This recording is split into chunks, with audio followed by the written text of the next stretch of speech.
In today's gospel, I just wanted to give a little bit of background because the disciples and Jesus aren't just walking down the road and all of a sudden the apostles in unison say, increase our faith.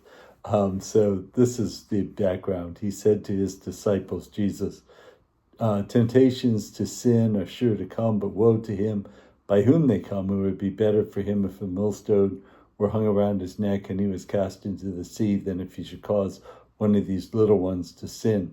Take heed to yourself. If your brother sins, rebuke him. If he repents, forgive him. And if he sins against you 7 times in a day and turns to you 7 times and say, I repent, you must forgive him.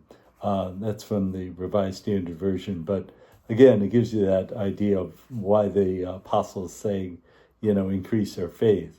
But what Jesus does is that he tells them basically use the faith that you have. The faith, even the size of a mustard seed, can do miraculous things, but it's something to be used.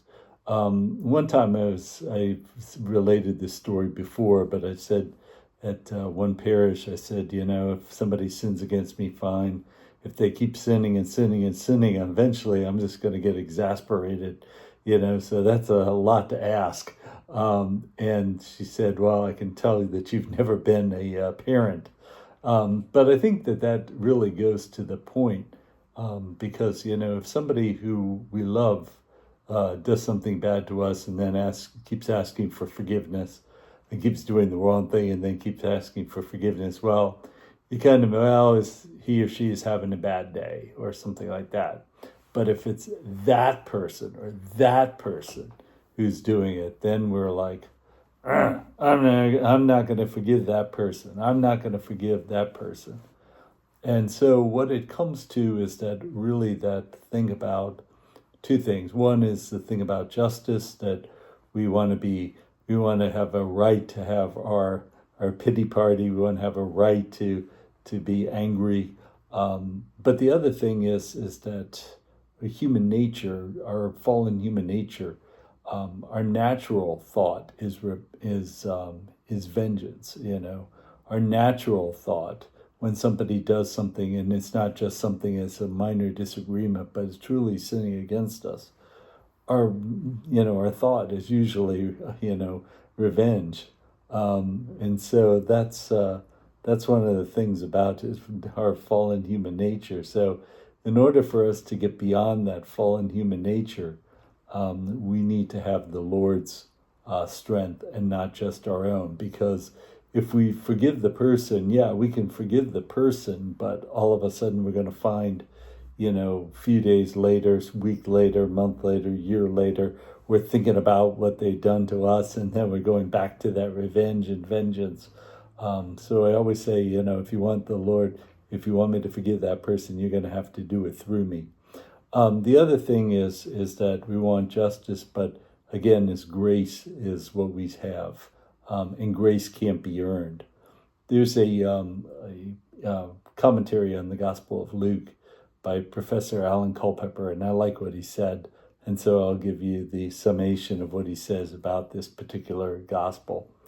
He says, don't be a hindrance to others. The idea that, causing someone to sin would be better if a millstone were put around the neck. So don't be a hindrance. Rebuke those who sin, and forgive when asked. So in other words, one of the problems today is that we don't rebuke, but we trash the person on social media, or we tell somebody, do you know what this person did to me? So in other words, go to that person and say what they've done wrong so that they're clear about that. And then if they do, ask for forgiveness, to be willing to forgive. And again, sometimes it is asking the Lord to forgive through us. Don't assume a reward for just doing your duty. So again, especially because it's going to be the Lord who's helping you through it. Don't think that, I'm so special, I'm so wonderful because I've done all these things and I've forgiven that person. From the heart, I tell you, from the heart. So don't think about that. The other one is spiritual health requires awareness of both our own sinfulness and God's unlimited love for us.